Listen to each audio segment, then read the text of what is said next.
Hey everyone, how's it going? It's Brad here again, and I got a lot of support actually, a lot more than I was expecting with the last videos posted. So I'm gonna try to keep on posting videos. I know that recording a screen on Dueling Network is not as interactive as seeing the cards, seeing them in person in front of you, and talking about the cards that way. But currently I don't have any cards with me at all. They're all with my brother. So also I found out that the quality of this is pretty awful when I uploaded it from just doing it off of Dueling Network. So that's something I'm going to try to mess around with. Maybe this video might be better quality. I'm not sure, but alright. So this video is talking about Nekorz as a deck and what is going to happen to them, in my opinion, if they get hit. Well, I shouldn't say if, it's kind of a when they get hit. Nekorz have been the dominant deck for 3 formats now, I want to say, and I am expecting them to get hit pretty hard, from getting second at Worlds when they were hit very hard. So in this, I'm just talking about kind of my predictions along with kind of where the deck should go after the hits happen, depending on what happens. So the first thing I'm going to talk about is Norden. Norden in the deck is really strong because it's a fairy and a water. It might have been a little bit better if it was a spellcaster, but fairy's really good. So first thing that I see happening with it is bringing back Herald of Arclight. So the way you're going to go about doing this is you're going to be running Mathematicians and Glow Up Bulb. You're going to be running Diva and Gishki Vision. So Gishki Vision is not dead in the hand. It's able to bring back Trish off of a cycle by itself. So it's a very strong card. It's a pseudo Shuret, but you don't get a search for a warrior. So Diva obviously brings this out from the deck, and then you synchro for Herald. And then Herald's going to just do its shenanigans, negate something, and you'll get to search. So that's one way that this will speed up the deck a little bit if its search power gets hit, not its its consistency get hit, but not the power of the deck. So Mathematician Glow Up Bulb, pretty much the same thing. Mathematician is going to be able to send the Clowns, which I think is another thing that should be played, and Glow Up Bulb, along with sending cards like Great Sorcerer and, I don't know, whatever else you need to get to the grave. So Manju, I'm expecting Manju to get hit simply because he is really powerful. Not just the Nekorz. It's not the Nekorz. Have you read Sonic Bird ever? So Sonic Bird and Senju's effect combined to make Manju's effect. He's either a Sonic Bird or a Senju. So he's really powerful. I know people, and I myself earlier have said it's not the Jewish problem, it's the Nekorz, and it isn't. Manju is really strong. Senju is fine. Sonic Bird is fine. But I think Manju needs to be hit to Chewer 1. So then we got those Mathematicians I was talking about. We got the Sorcerer still. I'm not sure if I'll be playing this depending on what gets hit. So next thing I'm predicting to be hit will be Yugioh. Yugioh just lets the deck keep on going and going and going by bringing stuff back from the grave, getting free summons off of Kaleidoscope by sending Herald and stuff like that.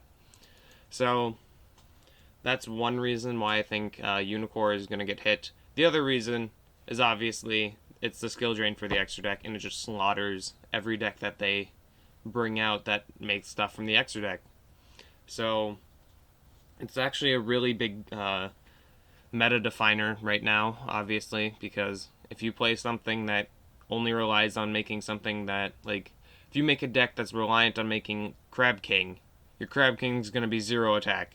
I mean, there's nothing you can do about it. Alright, so the Clowns. Clowns are looking like they're going to be really strong because they're free rank 4s. They're rank 4s that you can bring back with Norden easily. I can get this into my graveyard really fast if I need it to. And, yeah, that's about it. Also, Norden starts the loop again with Trick Clown. It can bring back Trick Clown, so it can keep coming back every turn. And that's just one reason why I think it's really good. So, Senju I don't think is a problem, so it will probably stay. Shuret, I don't see it getting banned. Brio, This is one I'm iffy about. It might go to 1. The card's really good. If it searched for a Nekorz ritual monster, it wouldn't be nearly as broken. Because you can grab Shirt and you can grab Sorcerer, the card's dumb. That's actually the only reason, I think. But, Colossalus I don't see getting hit. No one runs 3 anyways. And if it did, they'd just bump up Rhoda. So, Decisive Armor, no reason to hit it. And, Gungnir, no reason to hit it. Trish, I know people have said, don't hit Unicorn, hit Trish. And I wish that would happen, honestly. I wish Trish would be banned. Not for the format, but for the deck itself. I'm thinking in a selfish mindset. Trishula isn't bad. I know you might disagree with that statement, because it's a pretty bold statement, honestly. But Trishula is not the problem of the Nekorz deck. It's how consistently they can make a Trishula. They're like, oh, they left their board open. I'm going to take my my hand of any 5 cards, and I'll drop a Trishula and go even. So that's the problem with the deck right now, not the Trishula itself.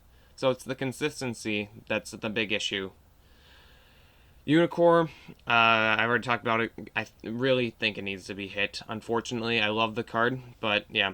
So Valk, I don't think Valk is being hit, but I also don't think it's going to be needed at 3 anymore, because I don't feel like Nekorz mirror matches will be a thing after they get hit. It's just going to be the diehard fans of Nekorz that stay with Nekorz right away.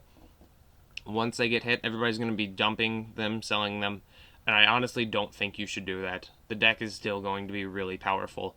You can see this. I know we can't really compare the OCG and TCG anymore, but you can see this from Worlds. When the deck was super hurt, it still did amazing. Now, Instant Fusion and Norden. So this card is dumb in Nekorz. So the reason I added in all these cards to make Herald was so I can use Herald's effect to negate, search, Instant Fusion, Norden, bring out Herald. So, few things. I know it takes kind of some setup, so that's why we're running multiple maths. We can't run multiple divas. Not yet, anyways. I don't know if that will be taken off the ban list. But, so, some plays that just come to my mind. There's like, you can go Manju, and then, or Senju. And I should get rid of that. Manju or Senju, get a search, activate Instant Fusion. So this is a 2-card combo. Norden. Norden brings out Herald from the graveyard. You overlay the Senju and the Norden, both fairies, for Fairy Cheer Girl. And then, at this point, you'll draw a card. So you have 1 material under it. And I think, at this point, they're going to have somewhat of a clear board. And if they don't, you're going to be able to drop a Trishula, most likely, or at least a big monster to get over their board. Because you've only used 2 of your 5 or 6 cards, and they would only have a board if you would have 6 cards, excuse me. So, you're going to be having a Herald, they're going to be having a relatively cleared board, you're going to have a Fairy Cheer Girl, and you'll have 3 or 4 other cards, like I said. So you'll get to negate with the Herald, get a search, so the Herald replaces itself, and that goes +1, because you negate it, and then you search. And then you'll be able to protect the Fairy Cheer Girl that way. So you can detach again with the Fairy Cheer Girl and draw a card and end up going +4 off of that 2-card play. So I see some really dumb things happening with Norden. Another one of them is going to be involving Norden. You might bring back or you might have made a Herald earlier with a Diva. Norden brings back the Diva, and then you make a Duloran. You drop a Trishula, and then you Trish them. Then you'll be able to return the Trish to your hand and keep maybe another monster on your board. Like maybe it's I don't know, Unicorn. Wouldn't be a Unicorn. Ignore that. It might be a Valk, and you'll return that to your hand. So the Trish can protect the other monster from targeting. So that's another really cool thing I thought of. Let's see. Some other things I should talk about. The rest is pretty standard. Rhoda is really needed to get to the Shurit because I feel like Brio actually has a chance of being hit. So I'm not sure if that's going to be hit. I didn't put it in here, but let's see. Glow Up Bulb and Clowns actually have a lot of synergy too at making Beast. So Beast is going to be another really strong card this format because Pendulum decks are becoming a bigger and bigger thing. The biggest thing right now in like that I see happening is perform mages with once they get their new pendulum monsters, and Draco Slayers are going to be really good together, it looks like. But yeah, so Beast is going to be able to just wreck those decks if they don't play a lot of traps, which looking at the builds that have been going around and how tight it is, there isn't much room for traps. They'll pretty much just lose if I drop a Beast and they don't have the ability to get you Hat Tricker and stuff like that. So, let's see. What haven't I covered? Oh yeah. So, another thing that I see happening with Nekorz, if they get hit quite a bit, like more than I'm expecting, then Blazeman and Polly, and you'd bump Rhoda up to 3, and then you'd then add in Absolute 0. So this is just one way that we could get I don't know, we can bring out like really powerful cards just by adding in this one card to my deck. So I thought it was a really good idea. And then also you can do some shenanigans with Ab-Zero, like it being level 8. You can like tribute it off your field, to, like with a glow up ball or something, to summon Trish.